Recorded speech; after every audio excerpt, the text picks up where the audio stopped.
No episódio anterior, o de número 269, nós estudamos Gênesis 8, de 1 a 5, e vislumbramos aquela cena magnífica em que as águas começam a recolher-se, como quem devolve o mundo ao sopro da vida. Era o início do fim da tormenta, o prenúncio de que a criação voltaria a respirar. E é justamente desse ponto, desse suspiro entre o caos e o recomeço, que seguimos adiante. O dilúvio tinha parado. As águas que por 150 dias cobriram a face da terra começavam a baixar sob o sopro, o ruach de Deus.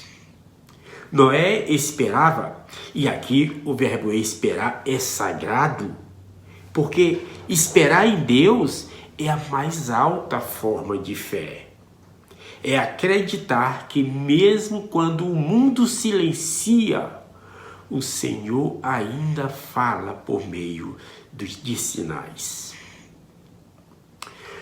O tempo da arca é o tempo da espera fiel. É o intervalo entre a destruição do velho e o nascimento do novo.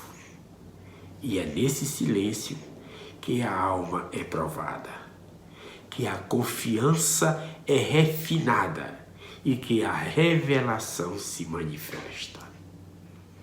É por isso que o relato de Gênesis 8, de 6 a 12, que é o foco deste episódio, não é apenas um acontecimento natural envolvendo aves, tá? É uma parábola viva da revelação, da busca do Espírito e do recomeço espiritual que cada filho de Deus precisa experimentar. E aconteceu que ao cabo de 40 dias abriu Noé a janela da arca que tinha feito. Para entender esse versículo, nós precisamos saber que o número 40, ou Arbaim, não aparece nas Escrituras por acaso. Nada nas Escrituras é por acaso, na verdade. Ele traz consigo um peso sutil e ao mesmo tempo profundo. É o número do discernimento espiritual, daquelas travessias que nos afinam a alma para ouvir melhor a vontade de Deus. Quando navegamos pelas Escrituras, é fácil observar que esse período de tempo, 40, surge de forma contumaz. Ele surge como uma espécie de ponte sagrada. Ele é o intervalo em que o Senhor prepara o terreno antes de inaugurar algo novo. 40 é o tempo da transição, é o tempo da purificação. É quando o céu trabalha em silêncio enquanto a terra aprende. Foram 40 dias e 40 noites de chuva incessante. Foram 40 anos de peregrinação para Israel. Foram 40 dias de jejum para Cristo, antes de abrir as cortinas do seu ministério. Observe que em cada um desses momentos, o Senhor tomou seu povo pela fé, provando, moldando e lapidando, preparando corações para uma nova fase que só nasce depois que a alma aprende a esperar. Foi assim também com Noé. Quando já se haviam passado os 40 dias, ele não abriu a janela da arca porque estava curioso quanto à altura do nível da água.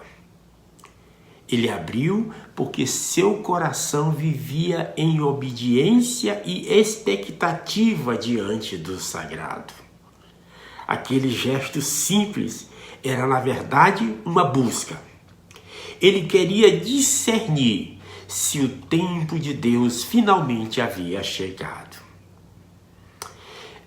em Doutrina e Convênios, o Senhor consola Joseph Smith, que se encontrava preso em Liberty.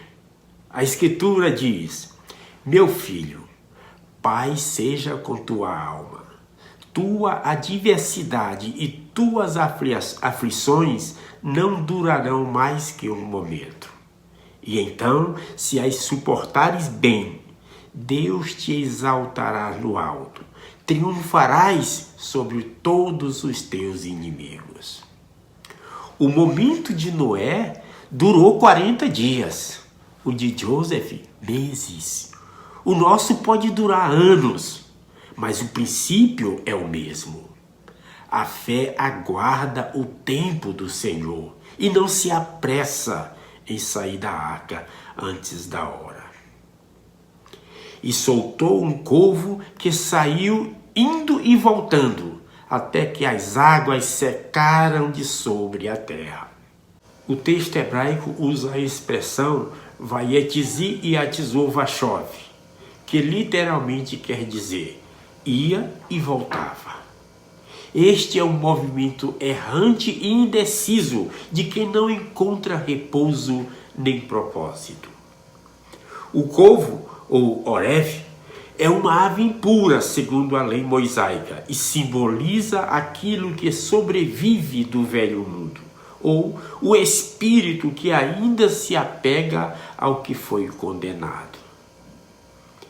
O livro de Mórmon descreve essa condição como a do homem natural, que é inimigo de Deus e tendo sido desde a queda de Adão, e sê-lo-á para sempre, a não ser que ceda ao influxo do Santo Espírito e despoje-se do homem natural e torne-se santo pela expiação de Cristo. O corvo, em sua fome pelos restos do mundo antigo, simboliza o homem que, mesmo após o dilúvio do arrependimento, continua atraído pelo que Deus já julgou.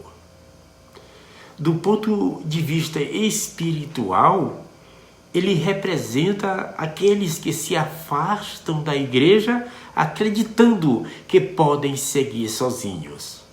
Mas ao fazê-lo, acabam perdidos entre o passado e o futuro, sem direção e sem frutos, pois fora da igreja não há crescimento nem segurança espiritual. Depois soltou uma pomba para ver se as águas tinham minguado de sobre a face da terra. A pomba, porém, não achou repouso para a planta do seu pé e voltou a ele para a arca, porque as águas estavam sobre a face de toda a terra. E ele estendeu a sua mão e tomou-a e recolheu-a para junto de si na arca. A pomba, ou Ioná, surge em contraste com o corvo. Enquanto o corvo representa a impureza e os apegos ao caos, a pomba simboliza pureza, paz e revelação divina. Repetindo o que eu já tenho dito outras vezes aqui no canal, o termo Manoach, traduzido como repouso, vem da mesma raiz Nuash, de onde vem o nome Noé. O texto sagrado revela um contraste espiritual. A pomba buscava o descanso que Noé já possuía em sua comunhão com Deus. Assim também o Espírito Santo não encontra repouso entre os ímpios, mas apenas nos corações purificados. Doutrina e Convênios ensina: o Espírito Santo não tem um corpo de carne e ossos, mas é um personagem de espírito. Se assim não fora, o Espírito Santo não poderia habitar em nós. O livro de Mórmon reforça este princípio. O Espírito do Senhor não mais os preservava, Sim, havia-se afastado deles, porque o Espírito do Senhor não habita em templos impuros. A pomba que volta à arca é, portanto, símbolo da revelação que retorna ao justo, do Espírito que se retira do mundo ímpio, mas habita entre os que guardam os convênios. O gesto de Noé, que estendeu a sua mão e tomou-a e recolheu-a para junto de si na arca, é uma figura comovente da acolhida do Espírito Santo na vida do justo. O homem que abre a janela da alma e deixa o Espírito repousar em seu lar. E a pomba voltou a ele à tarde, e eis que arrancada uma folha de oliveira no seu bico, e soube Noé que as águas tinham minguado sobre a terra. A oliveira, na simbologia hebraica, é símbolo de luz eterna, luz e aliança. O azeite que dela se extrai é o combustível das lâmpadas do templo, representando a luz do Espírito Santo. Paulo usa a oliveira como símbolo da casa de Israel, que Deus cultiva e preserva. E no livro de Mórmon, o profeta Zenos expande essa metáfora comparando Israel à oliveira cultivada e as nações aos ramos enxertados. A pomba, trazendo a folha de oliveira, é, portanto, o Espírito Santo trazendo o testemunho de que a aliança foi renovada, de que a destruição cessou e a vida espiritual começou a florescer. Noé compreendeu, por meio da folha da árvore, o que o Espírito Santo ensina aos corações em nossos dias, que o tempo de redenção chegou. No Getsemane, cujo nome significa prensa de azeite, Cristo realizou a expiação, tornando-se o verdadeiro azeite da salvação, que cura e ilumina a alma. Doutrina e Convênios ecoa esse convite ao renascimento espiritual.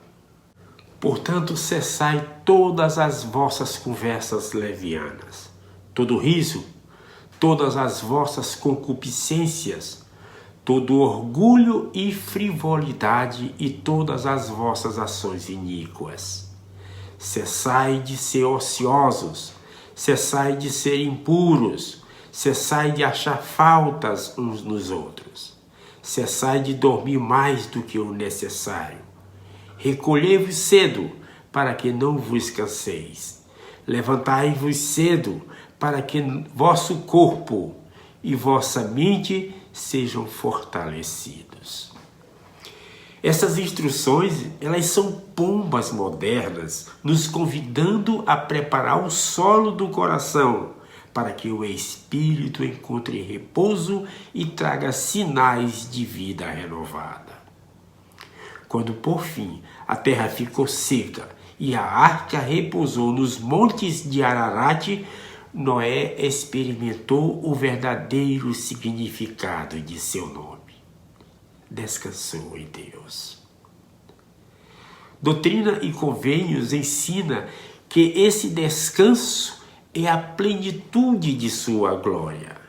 Esse repouso não é mera ausência de tribulação, é a presença constante do Espírito Santo. O elder David A. Medina ensinou: o Espírito do Senhor irá sussurrar paz e alegria à sua alma e tirará a maldade, o ódio, a inveja, o sofrimento e todo o mal de seu coração. Assim, o repouso de Noé é o repouso de todo discípulo que, após o dilúvio de suas próprias provações, encontra paz em Cristo e sente em sua alma que as águas já baixaram. A história de Noé é mais que uma memória, é profecia viva da restauração. Após o dilúvio espiritual da grande apostasia, Deus preparou novamente uma arca, a Igreja de Jesus Cristo dos Santos dos Últimos Dias, e enviou seu Espírito ao mundo como outrora, para anunciar que a terra estava pronta para mais um recomeço, um novo recomeço. A folha de oliveira que a pomba traz hoje é o Evangelho restaurado, com seus convênios, templos e profetas vivos, o selo de que o tempo da plenitude chegou. Em cada coração justo, essa pomba ainda repousa, e o convite do céu permanece. Ser fiel até a morte, e dar-te-ei a coroa da vida. O corvo ainda vagueia pelo mundo, mas a pomba continua retornando àqueles que edificam sua fé dentro da arca do convênio. E quando o último sopro, o ruache de Deus, passar sobre a terra, a pomba não trará apenas uma folha, mas um anúncio glorioso de que o novo mundo, o milênio, já começou. Chegamos ao final de mais um episódio. E eu te agradeço por ter permanecido até aqui comigo. Enquanto gravo esse episódio, eu não estou muito bem. Eu estou com uma forte gripe. Mais uma, né? Mais uma vez gripado. E eu te agradeço por ter permanecido. Mas não te esquece de deixar teu like, de fazer um comentário, alguma coisa, o que você achou desse episódio ou de outros. Compartilha o link deste vídeo com os teus contatos e teus grupos no WhatsApp. Faz isso para a gente poder junto levar o Evangelho a mais e mais pessoas. Não importa se sejam membros ou não da igreja. Todos precisam ouvir falar de Jesus Cristo. Em nome de Jesus Cristo, amém. Fica com Deus, meu irmão.